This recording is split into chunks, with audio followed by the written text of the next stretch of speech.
नहीं करोगे तो आपके ऊपर बहुत से ऋण है, दुर्गति हो जाएगी। ऐसा नहीं है। आप यहां भी तो देखो ना, आपके मकान, आपका व्यापार, सब कुछ आपका कहा जाता है, लेकिन सब कुछ सरकार का है। हर चीज का टैक्स देना पड़ेगा तुम्हें। पानी का भी टैक्स देना पड़ेगा, मकान का भी टैक्स देना पड़ेगा, और तुम भी जो करोगे वो पैसा दो सरकार को। टैक्स तुम ऐसे फ्री थोड़ी जा नहीं होता, देना पड़ता है ना।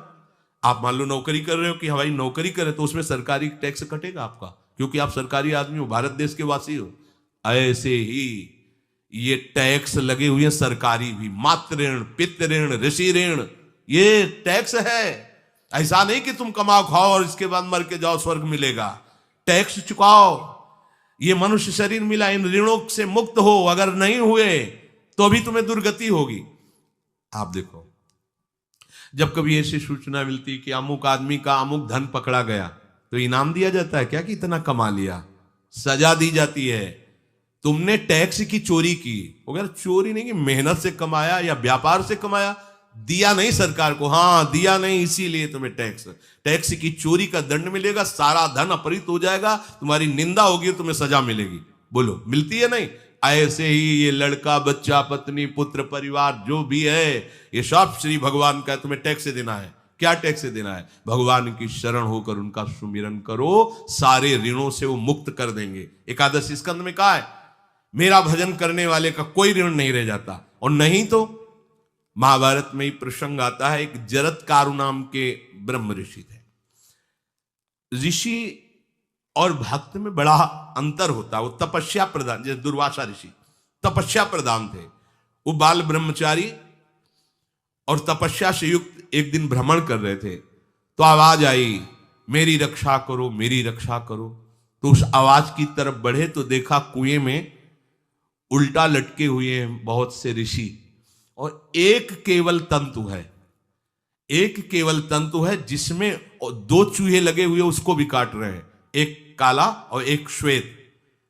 तो उन्होंने देखा और दयालु हो गए कि ऋषियों, मैं तुम्हारी कैसे रक्षा कर सकता हूं? तो उन्होंने कहा कि ये जो दो चूहे हैं रात और दिन हैं, और जो हम लोग हैं ये तुम्हारे पितर हैं। ये चूहे तुम्हारी आयु को काट रहे हैं, एक तंतु हमारे कुल में केवल तुम ही हो, और तुमने तपस्या की ठान ली, ब्याह किया नहीं, गृहस्थ धर्म में गए नहीं, पुत्र हुआ नहीं, तो तपस्या में, भक्ति में एक दम है कि सब ऋणों से मुक्त कर देगी। ये बात ध्यान रखना। तपस्वी अलग है, भक्त अलग। इसलिए पीछे चर्चा आई थी कि तपस्वियों से भी यदि सुने तो परिवर्तन हो जाए। काफी परिवर्तन हो रहा है। जो नौजवान सत्संग सुन रहे हैं वो गंदी बातें छोड़ रहे हैं, आगे बढ़ रहे हैं, लेकिन बहुत कम, मतलब परसेंट में बहुत कम। अगर अध्यात्म को स्वीकार करें तो परसेंट बढ़ सकता है। अध्यात्म को स्वीकार किए बिना शासन किसका? न संत शासन, न गुरु शासन, न शास्त्र शासन, न भगवान का भय, न समाज का भय, मनमानी आचरण हो रहे हैं। तो ये बुद्धि जो भ्रष्ट हो जाती है, वो बिना भजन के, बिना भगवान के, बिना शास्त्र के ये बुद्धि पवित्र कैसे होगी? माया के द्वारा तो बुद्धि मलिन होती है, भगवान के द्वारा ही तो बुद्धि पवित्र होती है। जब होए बुद्धि जो परम शयानी, अगर बुद्धि प्रवीण हुई तो बचा ले जाती है, अगर प्रवीण ना हुई तो फंसा दिया, पूरा चौपट हो गई, जिंदगी बर्बाद हो गई। बच्चे ही हैं, चाहे बच्ची हो चाहे बच्चा हो, बच्चे ही हैं, बुद्धि भ्रष्ट हो गई, खत्म खेल।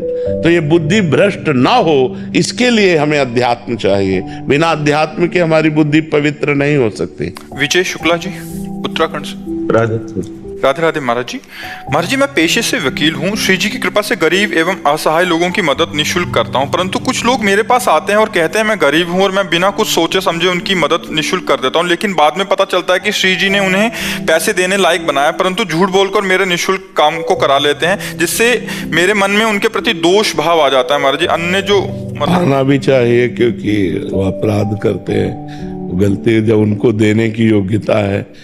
तो ऐसा आपका प्रचार प्रसार है क्या कि गरीब का निःशुल्क कर देते हैं? मैंने गुरुजी अपने जैसे कार्ड वगैरह है तो उसको नहीं, लिखना नहीं चाहिए, ये गलती है आपकी। लिखना नहीं चाहिए, परिस्थिति देखनी चाहिए, लिखना नहीं चाहिए। आपको प्रकाशित नहीं करना चाहिए कि मैं गरीब को निःशुल्क वकालत देता हूँ, ऐसा नहीं करना चाहिए। क्योंकि धन की भी आवश्यकता है परिवार पोषण के लिए, संसार की जो आवश्यकताओं की पूर्ति के लिए अर्थ की आवश्यकता है, तो ये लिखना उचित नहीं। इस लिखने से क्या है, जैसा आप बोले ना, जो अनाधिकारी लोग हैं वो छल कपट करके आपका दुरुपयोग करेंगे, आपकी इस करुणा का, आपकी कृपा का दुरुपयोग करेंगे। इसलिए कार्ड से ये तो हटवा दीजिए। और इसके बाद परिस्थिति देखिए, मान लो गरीब है तो आप 500 की जगह आप 200 दे दीजिए। और जब वो रो के कह रहा है मेरे पास 200 रुपये भी नहीं है, तो आपने तो पहले ही ठान रखा है फ्री करने का, चलो देखते हैं फिर। उसमें भी ऐसा लगे कि हाँ वास्तविक ये गरीब है, तो फिर कार्य कर दिया। नहीं तो ऐसे छली कपटी लोग, दम्भी लोग ऐसे बहुत है, नाटकी लोग पाए जान जगत में सब जन कपटी कुटिल कलयुगी टंचु, जो सीधे सरल स्वभाव करुणा स्वभाव का दुरुपयोग कर लेते हैं। इसलिए कार्ड से तो हटा। आपके सत्संग में सुना है कि जब कोई उपासक भगवत प्राप्त कर लेता है तो उसकी 21 पीढ़ियां तर जाती हैं। महाराज जी, अगर उसकी पीढ़ी में ही कोई फिर वर्तमान में या आगे पापाचरण करे तो उसको भी क्या गति प्राप्त होगी? हो जाएगी। सो तो सरकारी है ना, सरकारी है, जब पास तो पास हो गया, फिर क्या। अगर कोई गलत भी हुआ तो भी निकल जाएगा।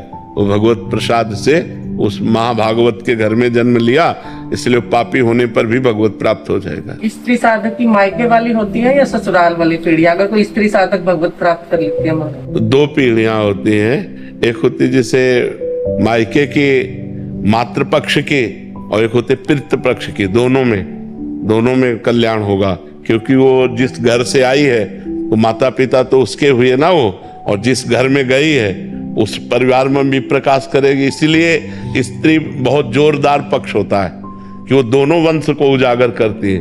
मात्र पुत्र जो है अपने केवल पिता के वंश को उजागर करता है, और जो स्त्री जो है वो अपने माता पिता के वंश को और अपने पति के वंश को, दोनों को उजागर करने वाली होती है। इसलिए माताओं बहनों का सबसे ज्यादा समाज में हमारा महान पद है, क्योंकि वो जननी भी हैं और वो पूरे ग्रह की लक्ष्मी भी है।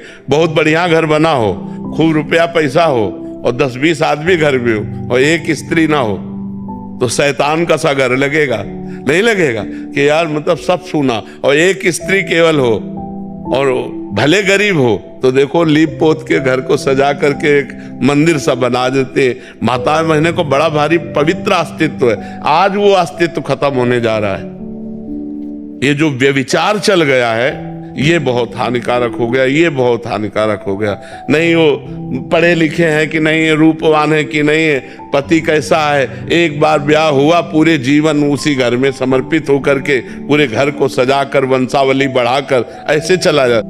भगवान दास जी कबीरपंथी महाराज जी, आप कह रहे हैं कि आप कहीं विधायक हैं, वहाँ सेवा मुझे जनता की करनी पड़ती है, मैं अधिकतर समय उसी सेवा में गुजर जाता है। मुझे एहसास होता है कि जो समय मुझे परमार्थ में देना चाहिए वो मैं देने में असमर्थ हो रहा हूँ। तो महाराज जी मुझे क्या करना चाहिए? हाँ, वो परमार्थ बना लीजिए। व्यवहार को परमार्थ बना लिया जाता है, क्योंकि व्यवहार को हमें करना ही पड़ेगा। मान लो आप तो विधायक हैं, पर किसी के पिता भी हैं, किसी के पति भी हैं, किसी के पुत्र भी हैं, किसी के भाई हैं। ये सब धर्म है, भ्रातृ धर्म, पति धर्म, पुत्र धर्म, ये भी धर्म है। अब इनका भी पालन करना है, तो अब इनका अगर पालन नहीं किया जाए तो अधर्म हो जाएगा। तो आपको तो बड़ी सेवा मिल गई कि हजारों आदमियों की सेवा करनी है, तो अब हर आदमी की सेवा को। क्या केवल ज्ञान और भक्ति के द्वारा जीव स्वयं के साक्षात्कार की ओर अग्रसर हो जाता है? बिल्कुल बिल्कुल। किसी एक मार्ग का अवलंबन लेकर, ज्ञान मार्ग का अवलंबन लेकर के वो अपने स्वरूप में स्थित हो जाता है। ब्रह्म विद ब्रह्मैव भवति, जो ब्रह्म को जान लेता है वो ब्रह्म स्वरूप हो जाता है। सोई जाने जे देव जनाई, जानत तुम्हें हो जाए। भक्ति मार्ग में दासोहम है और ज्ञान मार्ग में सोहम है, अहम ब्रह्मास्मि है। दोनों मार्ग सत्य हैं। ज्ञान मार्ग से निराकार ब्रह्म का अनुभव होता है और भक्ति मार्ग से साकार ब्रह्म का अनुभव होता है। राधे राधे महाराज जी। महाराज जी आपके चरणों में कोटि कोटि नमन। महाराज जी आपने सत्संग में बताया था कि जब नाम जब चलता रहता है तो सारे विकार धीरे धीरे निकलते हैं और खत्म होते रहते हैं। ये हमें किस तरह पता चले कि अभी जो विकार हम पर हावी हैं वो निकल रहे हैं या वो हमारे रेगुलर विकार हैं, वो पूरी तरह से खत्म होते हैं या दब जाते हैं? विकार कभी रेगुलर नहीं होते। मात्रा स्पर्शास्तु कौन्तेय शीतोष्ण सुख दुखदा आगमा पायनो अनित्यास तास्तितिक्षस्व भारत।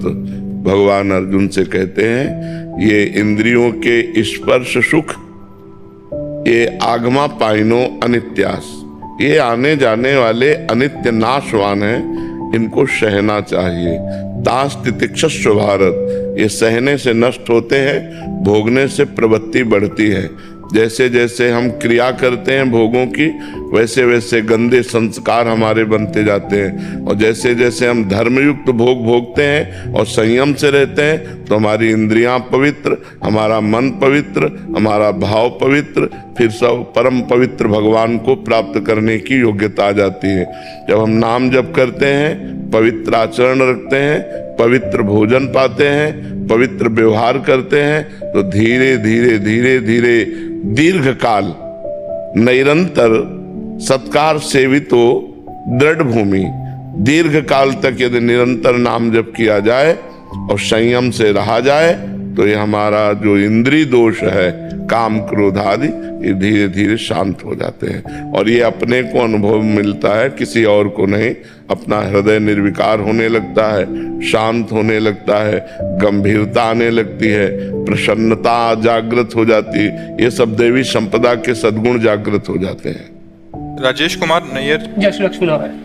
राधे राधे महाराज जी। लगभग 7-8 साल से महाराज जी 12 अक्षर मंत्र का मानसिक जाप कर रहा हूँ। ये जाप उठते गुरु बैठते प्रदत्त, गुरु प्रदत्त होना चाहिए, गुरु प्रदत्त होना चाहिए। मैं ना देवर्षि को गुरु मानता हूँ और मैं चाहता हूँ वो भी मुझे अपना शिष्य माने। हाँ, ये हम आपकी बात का स्वागत